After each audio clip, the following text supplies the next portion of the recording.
All right, guys, welcome back to another episode of the Supraliminal Spotlight Show. Today, we are featuring Marques Lattin. Yo, what up? Yeah, hopefully you guys are here after watching his beat set performance that he just did. If you haven't seen it already, the link is in the description. Make sure you're there. Make sure you're giving that a like, thumbs up, subscribe, follow Marques Lattin on Instagram. Make sure you got all that good stuff. He just smashed a beat set. You're definitely going to want to watch that. Crazy beat set. So vibey. It's amazing. How you feel about it? I mean, it was cool. I'm cool with it. Yeah. Yeah, you killed it, bro. I mean, to get into like how I first kind of like met you was at like a This Is My Beat show. It was like one of the open oxes. You were chilling with Out. That was the first one I went to, so I didn't know any of you guys. Like I just went like solo with my lady, and I was like, I get shy in public, and I was like, damn, that guy is open oxes fire. Even my girl was like, you like that guy's shit, huh? Because the whole time I was like, yo, this is fire. And then, I had to introduce myself, and that's, I don't know if you remember that. That was yeah, I do. Yeah, that was right there at El Pez. Yeah, El Pez, yeah. Right How long ago was that, you think? What was that? That was like July last year. Last summer? July of last Shit, year. almost a full year. Something like that. That July. was crazy. Yeah, dude, that's and dude, I knew from then I heard your shit. I was like, oh, dude, this is fire. Like, I love that shit. Thank you. But to kind of just, what we've been up to lately, you did the I Love Supreme shit. Yeah, man, that shit was dope, man. Those are some really cool dudes out there, man. Ontario, California. Yeah, shouts out I Love Supreme. Yeah, that was my first time going. Since I was coming back from NAM, I was like, dude, I got to catch this shit. Oh, so that was the show you're talking to me about? Yes. Yeah, when I left and you're like, oh, we got stuff. Yeah, it was a long-ass weekend for me. So we did NAM, Yeah. and then after that, like that Saturday I did all day NAM, and then I drove to Ontario to meet up with them. Damn. I'm glad my first one, like all the SD homies went. Yeah, So man. that's awesome. SD was like really, We were repping there, bro. Yeah. That was half of the people there was like San Diego heads. It was like all San Diego heads. It was dope. It was that.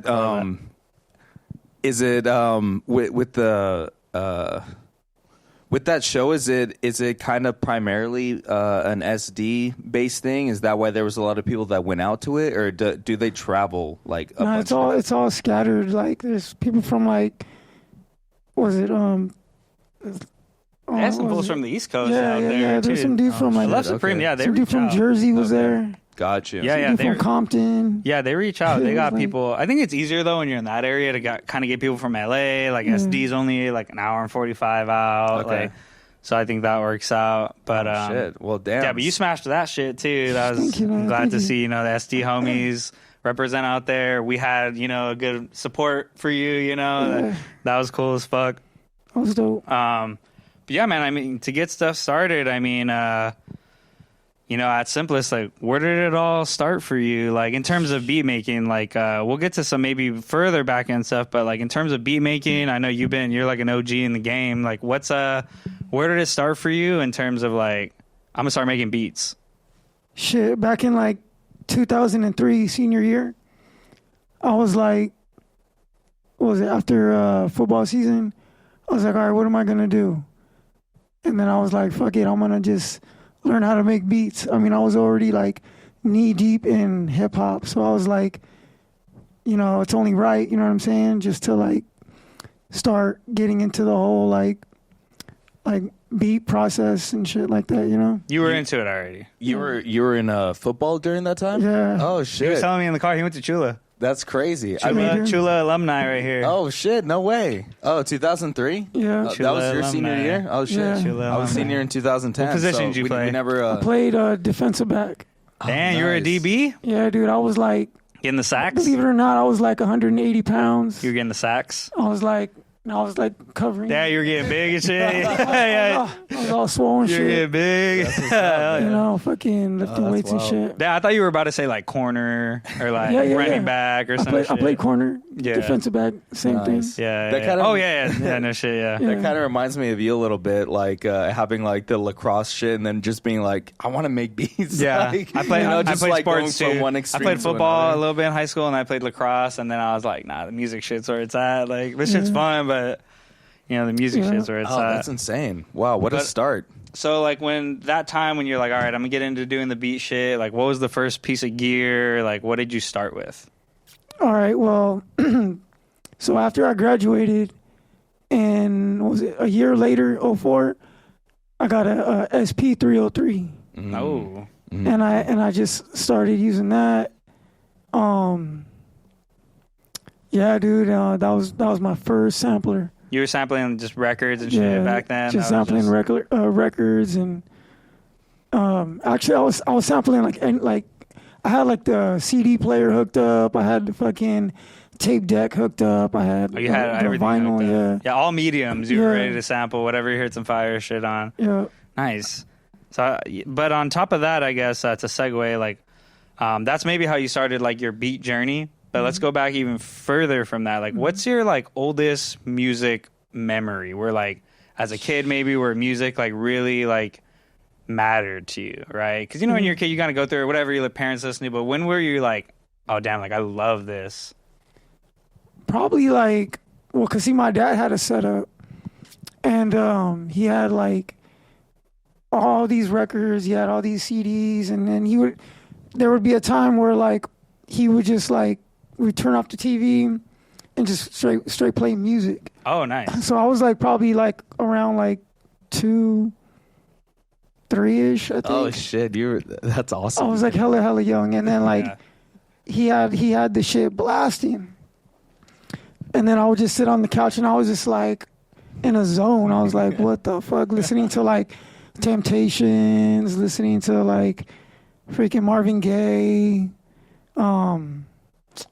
Al Green, you know what I'm saying? All classics, the classic soul, funk, the dramatics. And, oh yeah, so you grew up on that. That's like from day one. That's like your like start into. Damn, that's awesome. Yeah, and then like, yeah, like I was just like hypnotized, and then I just like pass out on the couch, and then like wake up or whatever, and then my parents would put me to sleep. But yeah, that was like one of my.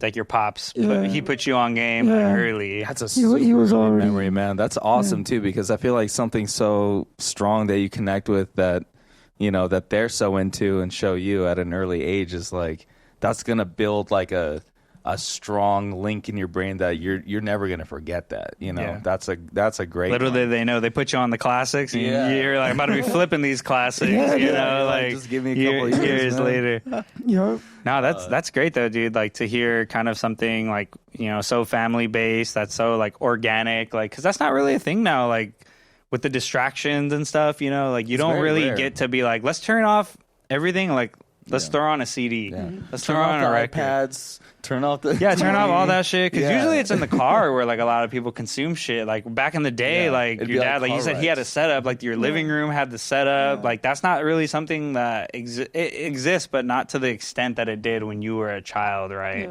Of you know late 90s, early 90s, like kind of hearing shit like that for the first time.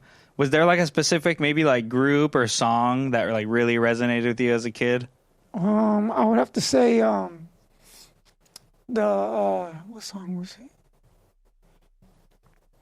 It was the freaking dude. It's like right here on top of my head. No worries, happens. You remember the song like the group or like it was an Al Green song. Oh, okay. I think it was that's a great the most common one. It was like let's stay together. You know what I mean? Oh, yeah. Okay. You know, and then that was as a kid you were grooving to that. Yeah. And then the Marvin Gaye shit. You know, he was playing that. You know what I'm saying? And man, that's a you know, as somebody that didn't grow up with that type of music, that always makes me wonder about like the type of music that in the household that you grew up with, how much that influences like what you do, because you hear a lot of artists that are like successful and really good at what they do. It's like, oh yeah, like from day one, I was hearing these like bomb ass records from like ABC, like you were just saying.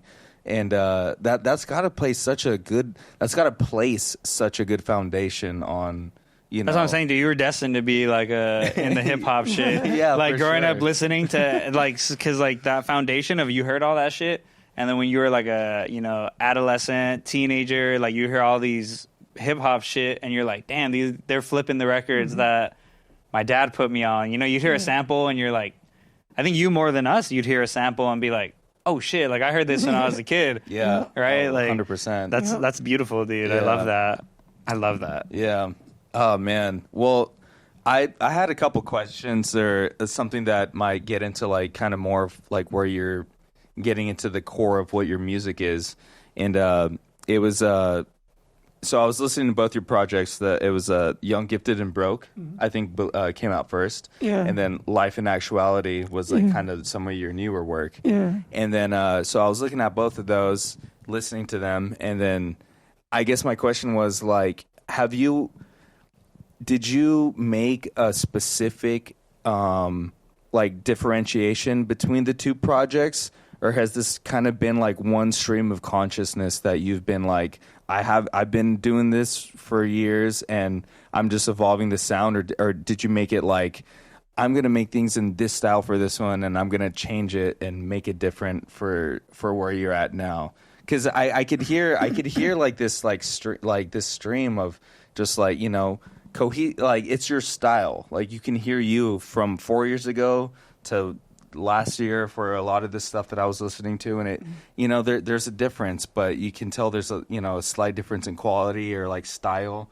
I guess I just wanted to pick your brain on that a little bit. Yeah, dude, it's been like pretty much like an involvement. I've just been like growing and growing and growing and growing, and like pretty much like, I mean, like the Young, Gifted, and Broke was more like just ideas. Like I would say like unfinished ideas, and then the Life in Actuality is more like how the title is, you know, it's actual like experiences, you know what I mean? Like if you look through the track titles, yeah, I try to put like that emotion in each beat. So yeah, I've just been kind of just like evolving and kind of like mastering like putting an emotion to the beat, yeah, as opposed to just and making and having like a theme behind like the music, you know what I mean? Okay, yeah, that's the growth right there. It's like, how do I like harness the energy and actually create what's in my head, like this feeling I have, and then to make a beat out of it, as opposed to like just blank slate.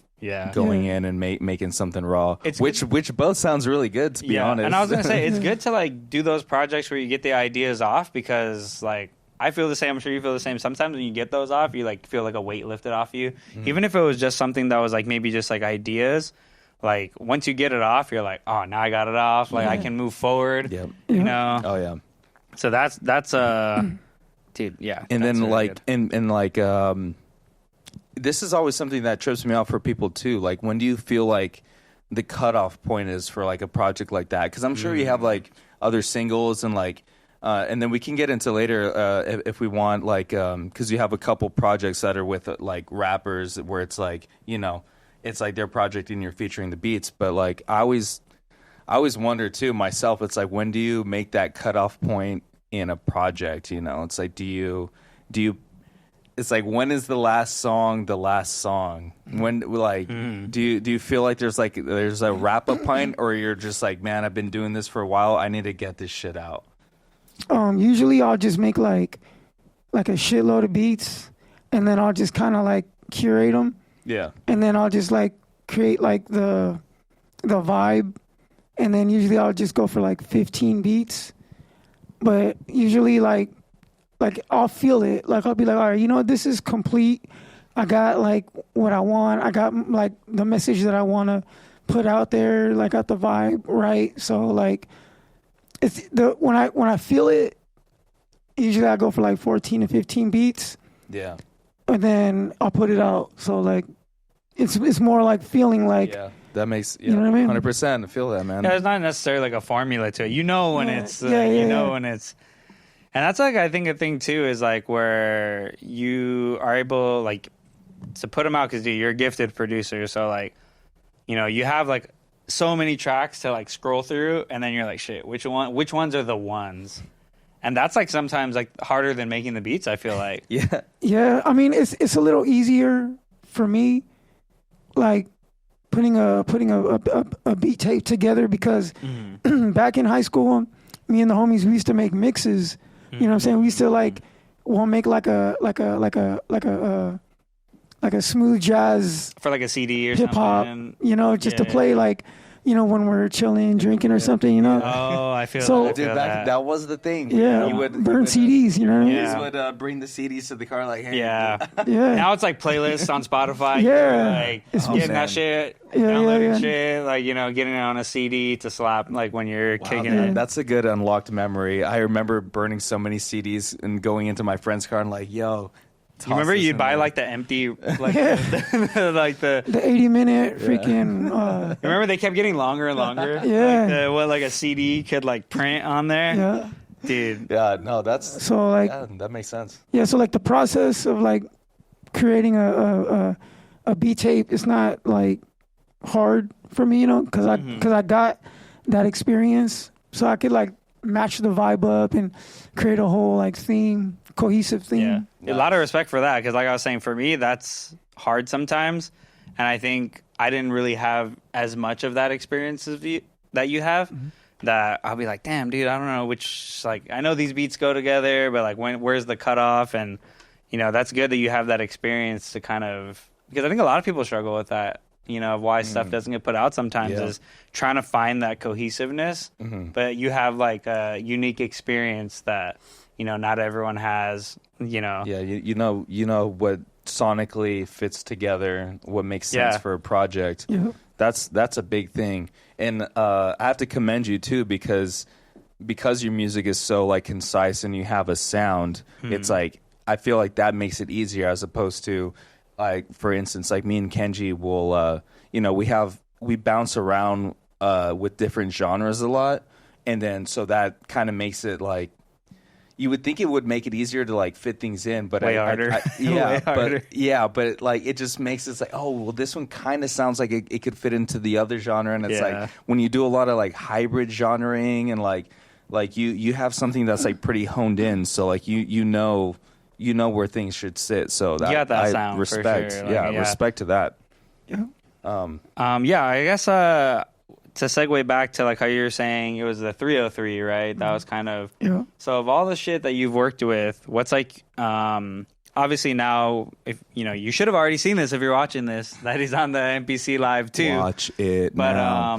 you know, what, you know, maybe it might be the NPC Live too. Like, what's been your favorite piece of gear through your, you know, journey as like a beat maker? Is there one that like really stands out to you, or maybe the one that you're like, I made the most fire on this one? Like, what's that piece of gear for you that's like? I would have to say the MPC 2000 XL.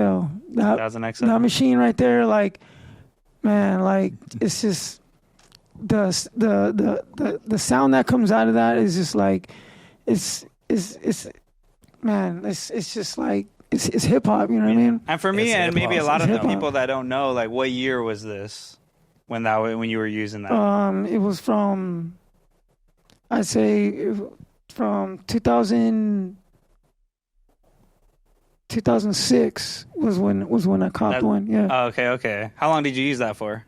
I used it up until like 2015. Oh shit! So you Yeah. were riding with that was- for like a long Yeah. time. You picked the brain on that Yeah. machine. Yeah, you were master on that then. And you know, the homie De La sold me that machine. Oh shit! Shouts out Dayla. Yeah. Shouts out. He sold me that machine back in like the early 2000s.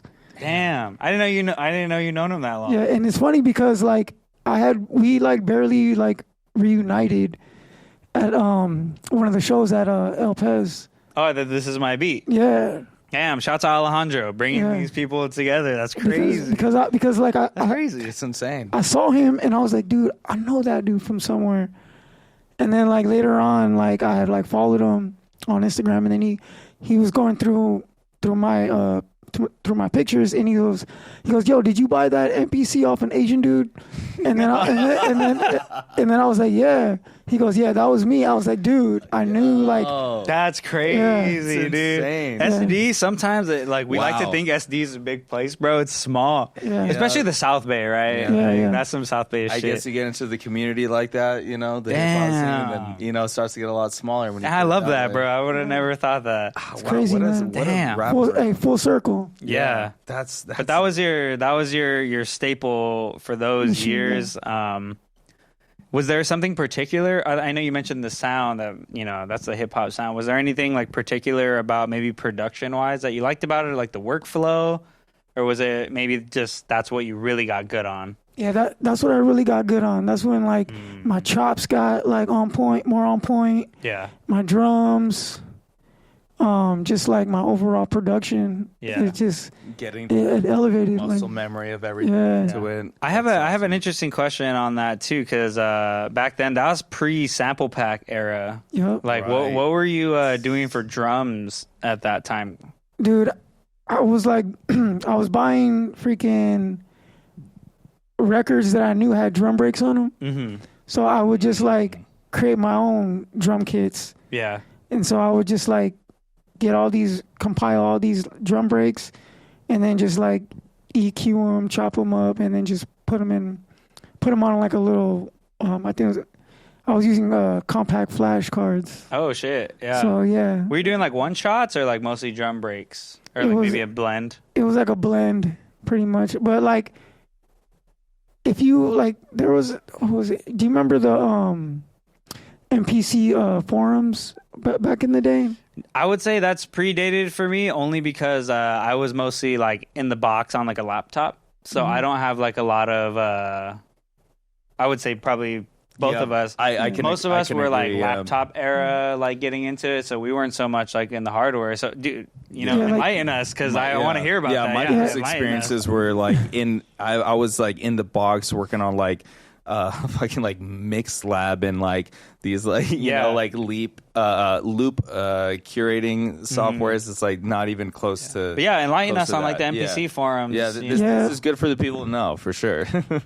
Yeah, back in the day, MPC, I think it's probably still up, but everybody would share like their like production techniques. It was like this big old thread, and then some people would just like post up like their own drum kits, or like just like boom bap kits or like whatever. So I was like taking a lot of kits from that forum. Oh shit. Yeah, and crazy. That's way predating downloading a sample pack and shit. Yeah. So that's kind of like you had to be in the know though to get that shit. And I don't even know how I found that forum. That was the beautiful thing though. Back in the day, like forums were everything. Like I was in a bunch of like weird like gaming forums for shit, and you would get like these like super niche like techniques and stuff. But it's like like I was probably. I think that's interesting too, because like sometimes now, I mean, beat packs are everywhere. There's, I think, a little bit more in all scenes. I see this like in beat making, like I'm into the car stuff.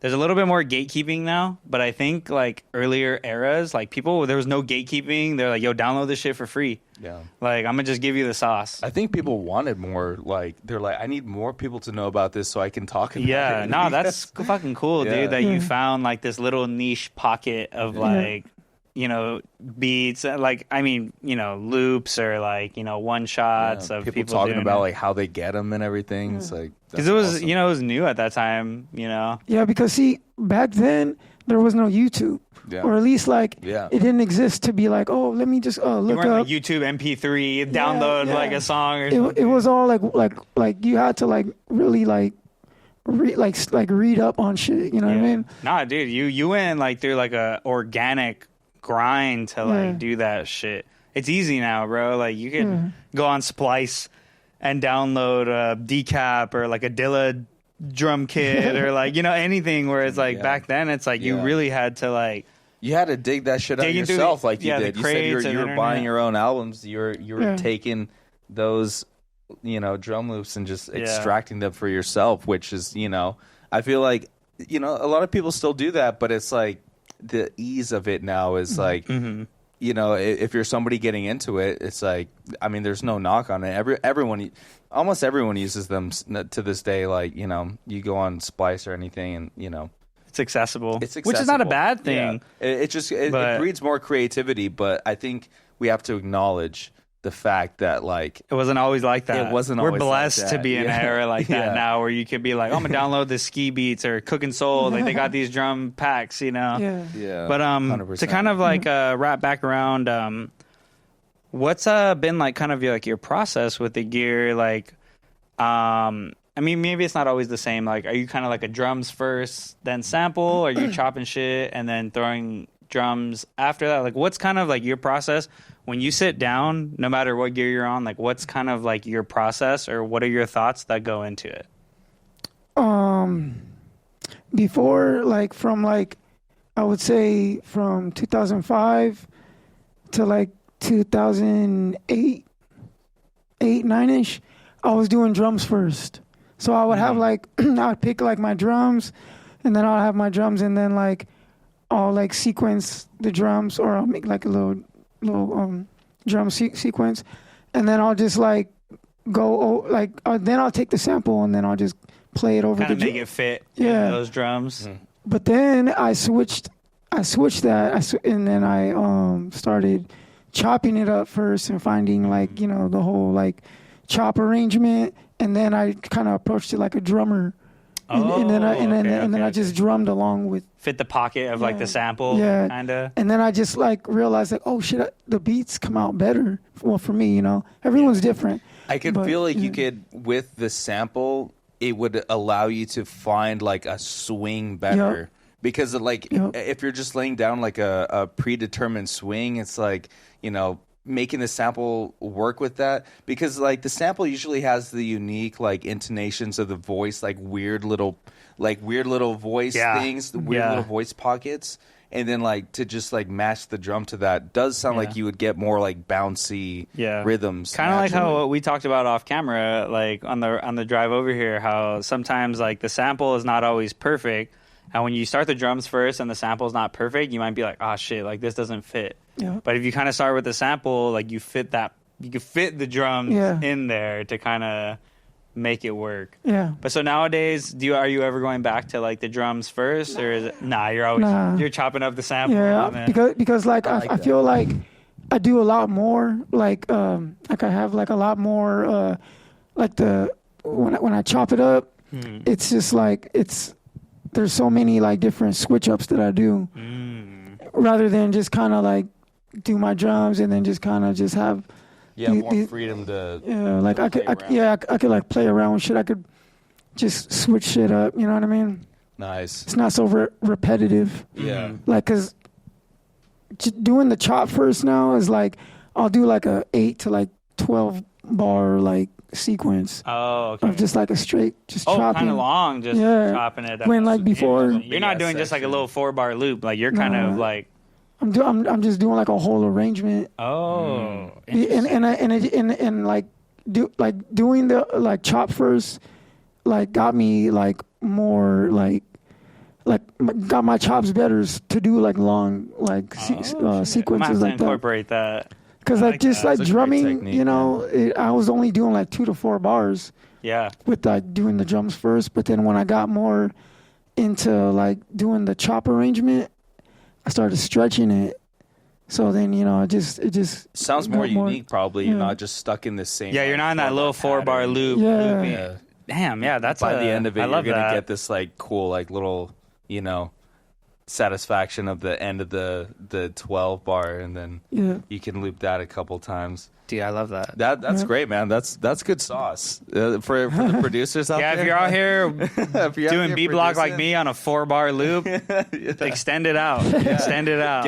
Get to the 12. Yeah, get to the 12 get it out. You got to get to like the 8 to 12 range. Yeah, I love that. Well, you know, something that I didn't have as much knowledge of, that obviously you guys have been to the same events, and when I was looking up your page and everything, was a lot more prevalent was the This Is My Beat SD whole conglomerate, everything that it stands for. And you seem to be a pretty active like member and of what that stands for and everything. And I think that'd be something cool to talk about, because I mean, obviously we were just mentioning like a lot of these people. At this point, you're a resident, right? Like you've been on a lot of This Is My Beat stuff. You're out there. Yeah, dude. I linked up with This Is My Beat in like July last year. Mm-hmm. They've been going on for like it's going to be like 2 years now, I think. But you've been actively at them like often though, right? Yeah. Like I see you're at the sample flip stuff. Like you're at the, even if you're not performing, you're at the open ox. Like you're out there. Like yeah, I met so many people at that, going to the Alejandro's This Is My Beat. I met like so many producers. Awesome. It's a really dope vibe. Really dope vibe. How did you find This Is My Beat though? Like, what was your like? Was it just like on Instagram? And you're like, I'm gonna pull up to this. Yeah, like I've been seeing what they've been doing for like since they started, but I kind of just like was like laying low and just kind of just chilling at the crib. Maker shit, bro. I relate. I know how that goes. So like, Watch from afar. So like Alejandro was like, "Yo, you want to do a beat set for This Is My Beat?" And then I was like, "Yeah." So he pretty much like put like the battery in my back to like to get all like involved with This Is My Beat. But yeah, dude, like I gotta give a shout out to Alejandro. This Is My Beat. Bro. You know what I'm saying? Hey, thank you, bro. You put that battery in my back. Bro, that's why I tell Alejandro the same shit for me. That like that's a big part of like why I was even throwing the shows lately. I was like, same shit. Like kind of like, damn, what am I doing? And then I was like, I should be doing this. Like like the scene's active. Alejandro got me also like that same shit, dude. Battery in my back to be like, the people are out there. Let's do it. Yeah, let's do it. I love, dude.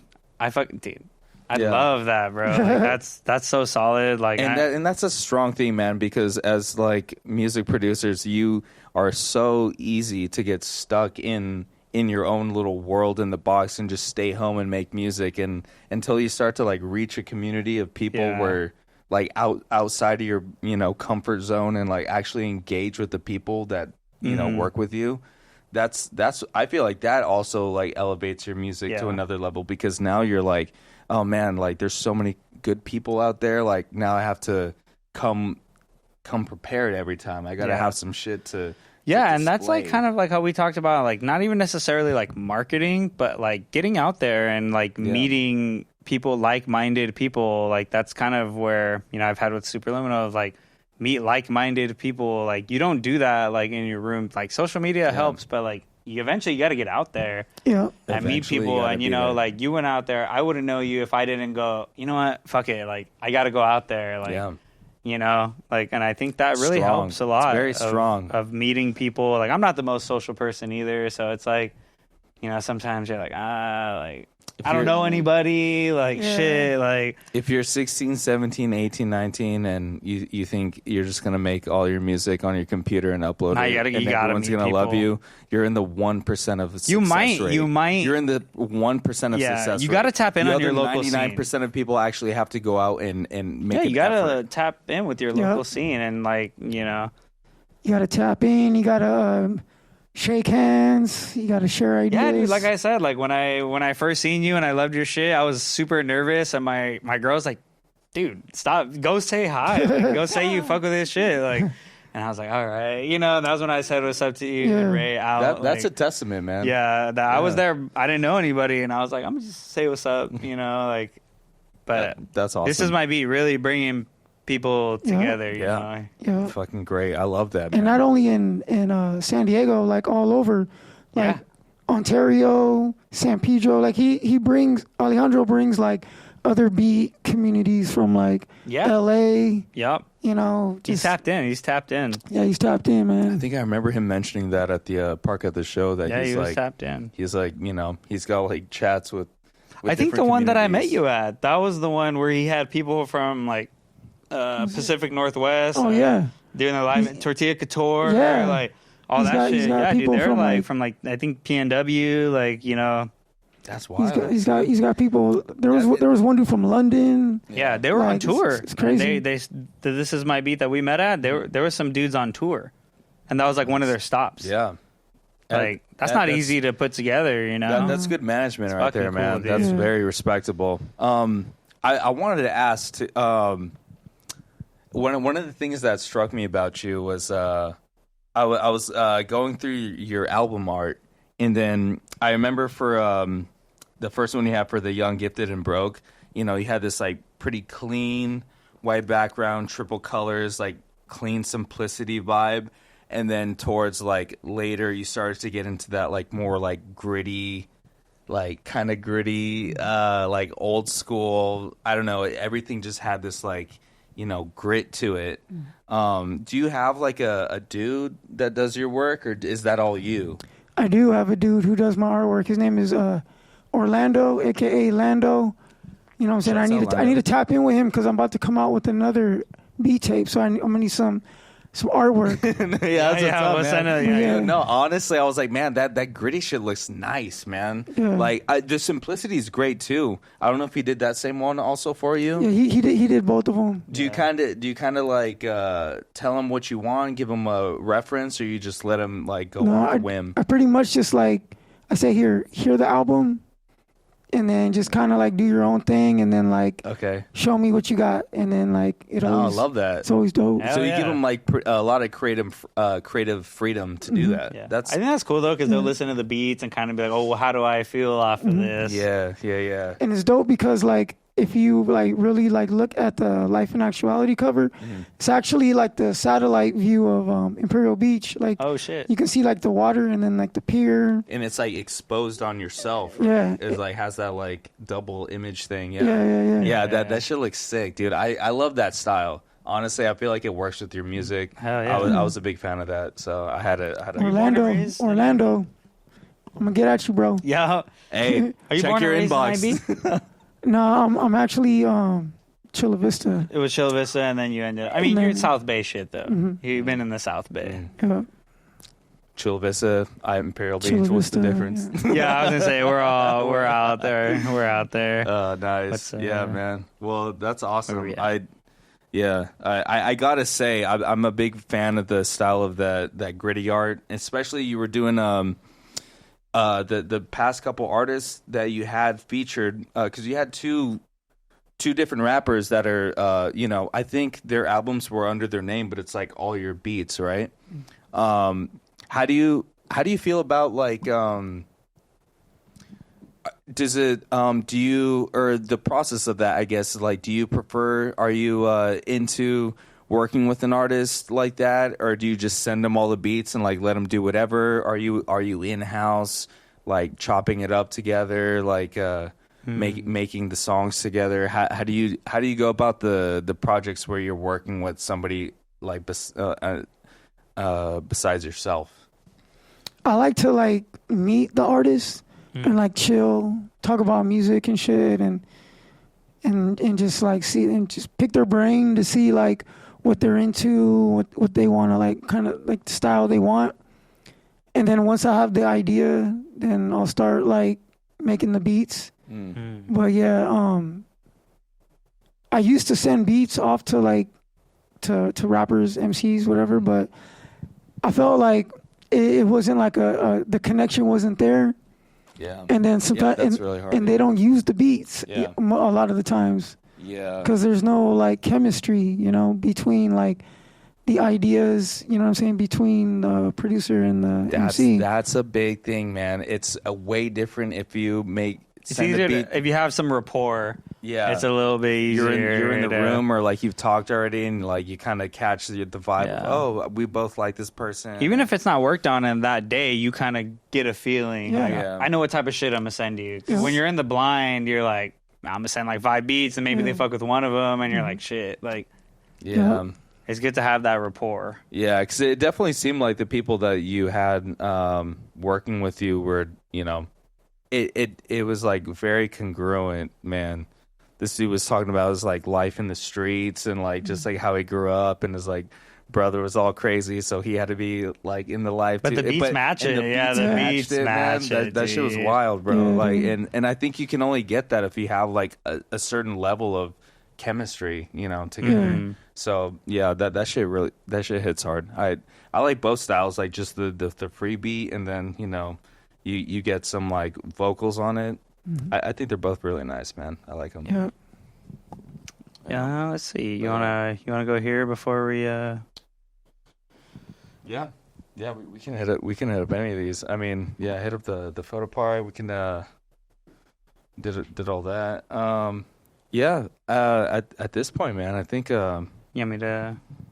Oh yeah. We can. Let's, we can go. So we're gonna pull here. these up on screen. Yeah, sorry about that. I want you to tell us about maybe both of these, bro. Like So, Egon. dude, so this one and then this picture That was a right sick here. ass night, dude. So We're I'm going to do a little segment where Yeah. we pull up the picture, Yeah. which we'll pull up on We'll the pull screen. these up so you guys will know what we're talking about. And then, so and then we'll get a little these deep are dive. pretty close because I think, you know, the year is, you know, maybe this one was first, the Doom photo. It was actually the same night. Oh, it was the same night? Yeah. Oh, shit. Yeah. So tell us a little bit, like, what were you at, like, during this, like, running into Egon? Like, what was that, what was that about? So it was like me and the homie, we went to the food record release party at the... That's what was it fucking at? crazy, bro. I think it was at the knitting factory in L.A. Uh-huh. And that show was fucking dope as fuck. And then like after that night, we were just like walking down the Sunset. Uh-huh. And then it was that like infamous like newsstand, you know, that you see. Yeah, I know, you know, yeah. right I know there. what you're referring to, yeah. And then like we saw him looking at a magazine, like we saw Egon looking at a magazine. And I was like, dude, what the hell? And then like I just like was like, yo man, fucking Egon, what's up, man? You know, Stone's Throw, you guys are killing it. That was like 2004, I think. Yeah, that was like, he was the one putting all the record label shit together for like Doom and all that shit. Wild. So That's a wild run in right there. Yeah, dude. That's crazy. How old were you in that picture?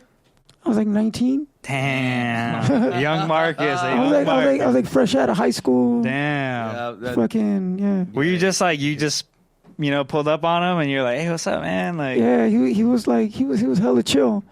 He saw my shirt and he's like, fuck yeah, you know what I'm saying? Like, and that wasn't even like, that was like, we had a disposable camera. We didn't have a cell phone or nothing. oh, that's like on that. the little clicky guys. And Yeah, just, you know what I'm saying? It wasn't even. It's got that aesthetic. This is a great. Yeah, this it was. this is Cell a great phones weren't photo. even like a thing back at that point. yeah, like, especially now with the camera and Yeah. shit. Yeah. Probably had a pager still at that time or some shit. It was right? like I think the Nextels were out or something. Yeah. The two ways. Wow, Damn. what a run! Was this also like was this a picture that you took?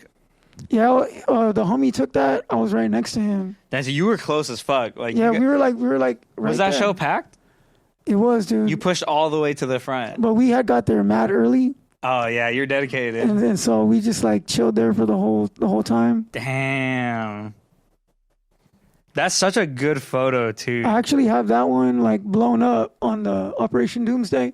Yeah. Like behind it, I have the actual. At your pad, you got that like. It's watch. I'll show you guys like after the after the interview. Wow, yeah, that's an you couldn't get closer, to be honest. Dude, you're like front row then, right? Yeah, we were right there. That's He was insane. rapping and I could see like his beard and shit. Like under the mask. Yeah, I and can shit. see under Like, the you mask. the angle, like, Yeah. dude, that's crazy. And like to be honest, it was like he wasn't really like a household name. Like people knew of him, but he wasn't like super duper big. Because I remember looking back and looking at the crowd, like there was like a lot of people there, but Who else performed at that? there was who else was there? If you remember. Little Psy from Science of Life, Metaphor. Mm. Damn, so I think- this is a yeah, that was bloody about it. show. Yeah, Uh, this is Dude, that's crazy to see him at that time because even to be someone that's like, yeah, I seen Doom. Like that's yeah, man. I have no words almost like It, that's it wasn't a Doom imposter. I'll tell you that much. yeah, I was gonna say, At this that is point- that was Doom right there. he was doing all his shit. Wow. Did he just perform food like from front to back? Yeah, Dude, that yeah. is That was like my first show. bro, Yeah, that was one of your first yeah, shows. that was my first show. That's a crazy thing to say. Yeah. That's one of your first shows. Like, yeah, I was out here. This is one of my first shows. And you're like, who was it? I saw Doom. What? Like, Yeah. You're like, dude, my first show ever was fucking Nickelback. Like, come on, dude. That's like, what a crazy. fucking, that's what a fucking, crazy. like, I don't have a cool origin story like that of the first show, so that's fucking awesome. I would have that's never known insane. that from like, I scroll real far on your Instagram to find that shit. Yeah, a young Marcus with Egon, that MF Doom picture, bro. Like, Yeah. damn. You've been out there, man. You've been out there. Dude, Yeah, that's dude. That's beautiful. fucking awesome. And I guess that's a good segue for me to say, obviously Doom's going to be on this list, but what like producers or artists like really resonated with you early in the beat game? Not so much like the shit you listened to when you were young, but when you were making beats, like what artists or producers where you're like, damn, these beats are like, this shit's fire, like this is what I really love? I would say like Count Bass D. He had some pretty crazy shit. Who was he working with? He was working with like all kinds of people, like Edon. He had some stuff with Doom. Yeah, he's done some work with quite a bit MCs, but who else was an influence? Of course, Madlib. I guess we need not look further than some of these. I know, right? We look back. you put up a good wall right here. Yeah. But even okay, so like maybe, but fast forward to now, is it like those same artists, or is there anyone right now that you're really fucking with that maybe is inspiring you? Or is it the classics? It's always gonna be the classics. Yeah. But like some of the new guys, like Knowledge. Love Knowledge. Who else? Like Conductor Williams. He's got some shit. Fire names right there. Yeah. Who else, man? I know it's a hard one when you're put on the spot. You're like, I don't know, who do I listen to? Because like everything starts cramming. It's like all these producers. Yeah. But like, I mean, I always I still get influence from like the classics and just all that dope shit. I will say my favorite thing about hip hop is that it's timeless, bro. Yeah. Like you listen to a lot of shit that is like dated, right? You listen to something like 10 years ago and you're like, that sounds like it's from this era. Yeah. But like real hip hop shit, boom bap shit, that shit does not go out of style, man. Like 2010 could be right now. Yeah, like I think a lot of more artists should realize that it started here for a reason. And yeah, like, there's the cool ways that hip hop kind of changes and, splits to separate genres, similar to how rock, right? Like classic rock. And then it segues to all these different things. But at the end of the day, like boom bap, dude, that shit does not go out of style. No. You can make a boom bap record right now.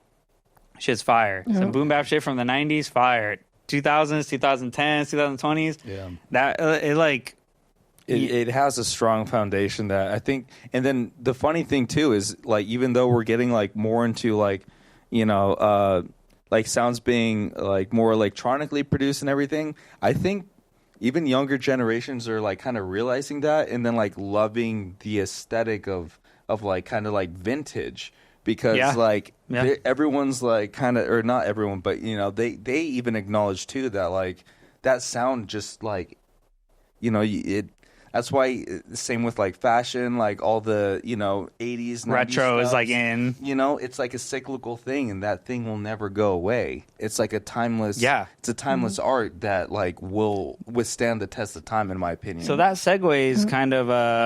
I know something you had mentioned. I don't want to rob your question. Oh no, but of go like for it. talking about how you're mostly on hardware, not like on a laptop. Like you're not making beats like on like Ableton or Logic or something, right? Like you're pretty much all in the box, or not in the box, like on hardware. Yeah. Yeah, but Yeah. But I was using the laptop like I was telling you earlier. Mm-hmm. I was using that for like 8 years, the Akai software. Yeah. So like I barely got, I'd say last year I got back into just standalone hardware. Yeah, but even when you were like doing the Akai software, that wasn't really like, it's not like you were making beats on Logic, right? Or like Ableton or FL. Like you were still using like a MIDI controller that had a standalone type of like thing. So you pretty much just hardware is like that's your groove. Yeah.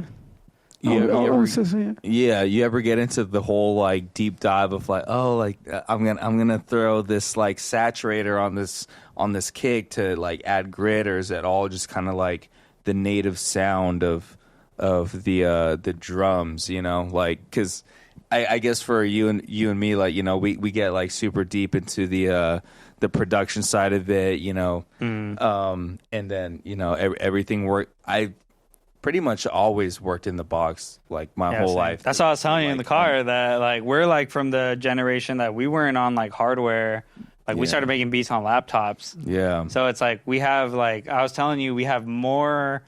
I don't even want to say freedom, but like we have more stuff that we can do. But it's like overwhelming because like the options my are kick, overwhelming. I'm like pulling up all these plugins and shit. Where like when you're on hardware, you're like, this is how it sounds. Like this is the sound that this hardware produces. It gives you. So you never really got into like. I know you mentioned to me outside of this, you were exporting shit to Logic, but you weren't making beats in Logic. No. Yeah. It was just a means to export. Right. Yeah. So like, like everything that I do, I just kind of just like match like the kick to like if there's like a bass in the sample, I'll just like match it so it has sonically. more of a But I never did nothing like how you guys were explaining. Yeah. Everything for me is just like all by ear, just like all right, you know, like making sure that like everything is just like together. You know what I mean? Yeah. More raw. You know what I mean? Yeah. Which is essentially what we're. I think we're almost coming back to that. It's funny because we're all kind of doing the same thing. It's just like the means of doing it is just a little. It's like different, but like we're as opposed to like doing it where you find the thing and then get drums to match it. You like doing that reverse. You know, it's like you have like a sample or something and then like let's say you have a drum loop or something and then you're like laying down some chords. You're like, oh, like how could I make this kick fit this narrative? And then you start to go down the plugins and like saturation and EQing, compressing, and then you start to get into this whole fucking other world. Whereas like I feel like the art of like in hardware, doing what you do in hardware is like it's almost a little bit more liberating or like strict because it's like you have like this format to work with, and it's like working within a parameter kind of gives you a better idea. Like you're not so distracted with a fucking 1,000 options because like, I can tell you like I was telling you that fucks me up, dude. That fucks me up, man. Being limited is like you know, unlimitless is sometimes not the best thing. Being limited is kind of sometimes like better than you're able to kind of move on. Where like for us, like sometimes, dude, like I'll be making a beat, I'm like, oh, this snare. And then I just keep fucking with the snare, and it's like 30 minutes have passed. I'm like, bro, what am I doing? Like, I've just been on this snare for 30 minutes. Whereas, like, I feel like when you're on hardware, like when I told you when I'm making beats on the floor, I never do that. Yeah. Like, you know, like I'm like, oh, this shit's laid down, move on to the next, you know, part of the beat. It's pretty concise, I feel like, when you're working on there. Yeah. Even like doing it newer, like it seems like it's, like, you know, the sounds that you're working with. How do I make this work? And that goes back to like what you're saying with working on you know, in the box. You're trying to make it sound like hardware, which is the ironic part, right? That you're on a laptop, but you're trying to make it sound like it came off an SP. You're trying to make it sound like it came off an Trying to put a tape MPC. on, trying to warm it. Yeah, you're adding all this shit on it to make it just sound like what it would just sound like on hardware without doing any of the extra shit. But has that been maybe like a driving force for you, or is it more of like you're comfortable with what you know, so this is kind of like where it's at? I would say I'm pretty comfortable with where it's at because like making beats with the laptop and then switching to the standalone, I definitely see like a difference. Yeah. You know, like of course, you know, laptop, DAW, like, you know, like the whole MIDI controller, it's going to have a more like polished sound, you know what I mean? It doesn't have that grit. Yeah. Yeah, see, that's what I'm saying. We're trying to add that grit. Yeah. So when I went back to the MPC live, I was like, wait a minute, this shit sounds like Akai did a real good job, like with that machine, keeping it like sounds like it, man. Keeping it like check out that set, man. You'll listen to it. Like keeping that like analog sound, you know what I mean? Yep. Because when I went back to the MPC live too, I kind of had to adjust my ears because I was like, wait a minute, it sounds a little different. Yeah, it sounds more like just, you know, gritty, you know. And it has, it's got a good sound, but I had to like make an ear adjustment, you know what I mean? Yeah, 100%. That's interesting. Yeah. And, you know, I think just especially like within the genre of like boom bap and hip hop and everything, it just lends itself to like having like nice hardware gear, you know. if you're a producer and you're starting off, like save up some money, however long it takes. Work in the box if you need for as long as you want. Crack your software. Try different things though. Try different things until you can like save up for your first like little NPC thing, because that's going to change your life. I think especially like within the genre. Yeah. That's kind of how I feel, because I was in the box for 10 years, bro, before I even got that 404. And when I got my 404, I was like, damn, I'm in like a different world, bro. Yeah. Like I told you, like I'm used to stretching samples. And like, remember how we were talking about how like earlier, how like, when you pull up a sample and you're like, I don't fuck with this. But like years later, you might. Yeah. Now that I'm on like Ableton, I'm like, any sample works because I'm stretching it. Fuck with the bull. But if I pull it up on the 404, I'm like, I can't do that shit. And what's funny about all that too is like we're within the drums, it's like we're doing like swing quantizing as opposed to like kind of like you said, like what you do now is like having the sample Finding that pocket. and like finding the pocket like within the natural beat of your like physical touch of it. Yeah. So I think that's like, I think that lends itself to the genre. You can do both, but I feel like your formula is probably like, And it shows. It shows. Yeah, in your it beats, shows. man. It definitely does. It shows. Yeah. I mean, I think we're getting near the wrap up, right? I think so, yeah. So I guess like kind of where we're at right now. What have you what do you have working on right now? Like what are you moving forward? What's going on? I'm just stacking up beats. I'm about to finish this beat tape that I've been working on, and I'm gonna do some work. I'm gonna do some work with Shine Black. Nice. Yeah. We're gonna like the last one you had, right? Yeah, we're gonna. I'm gonna start sending him those beats, and just working with like whoever wants to work with me. You know what I mean? Nice. Yeah. I got like all kinds of shit, all kinds of styles, like whatever. You know what I mean? Yeah. I'm pretty versatile when it comes to making beats. Hell yeah. Love that, man. You got to be. I know you are, dude. Because, like I said, if you're here, hopefully you already saw the performance. Make sure you're following Marques Lattin on Instagram. That shit's going to be in the description. Make sure you're there. Make sure you follow SNAPGHOST. Make sure you follow kenjiii. Make sure you're following Supraliminal. Master Villain helping out. Master Villain, how you doing back there? Today. Yo, Master Villain, what up, dog? I'm dead. This guy's got to work at like 5 in the morning. Oh, holiday shit. All right, President's Day. Yeah. Oh, so you can do another hour, right?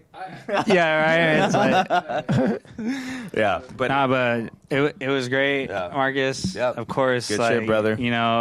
I love your beats. Like I said, the first time I heard your shit on the Open Aux, I was like, damn, this guy, Kenji was he's like dialed, bro. He's like, first one for a guest, Marques Lattin. Yeah, that was. what's up, I was even telling them like after that first, this is my beat. I told them like, oh, yo. Yeah, I was like, I ran into, I shot the shit with Marques. Like, I had talked to De La, I talked to fucking Ray out, like Alejandro, like all these people. Like, it's a good scene. I'm happy that we're in and around that shit. You're killing it. Thank you. Many more to come. But again, dude, you killed it. Thank you so much for coming out. For sure, man. Nice. Thank you guys for having me. Episode 3. Episode 3. Episode 3. All right, guys. Consider subscribing or actually. No, I said this last time. Don't consider subscribing. Fucking scroll down. It takes like 2 seconds on your phone or on your computer. Scroll down, hit subscribe, hit the like. Make sure you're following everyone involved. Like this content is, this is coming out in March. We're barely in March. So Marques is our first, guest that we've had. We have so much more coming. So make sure you're following. Make sure you're subscribing. Peace and love. Peace and love. Peace.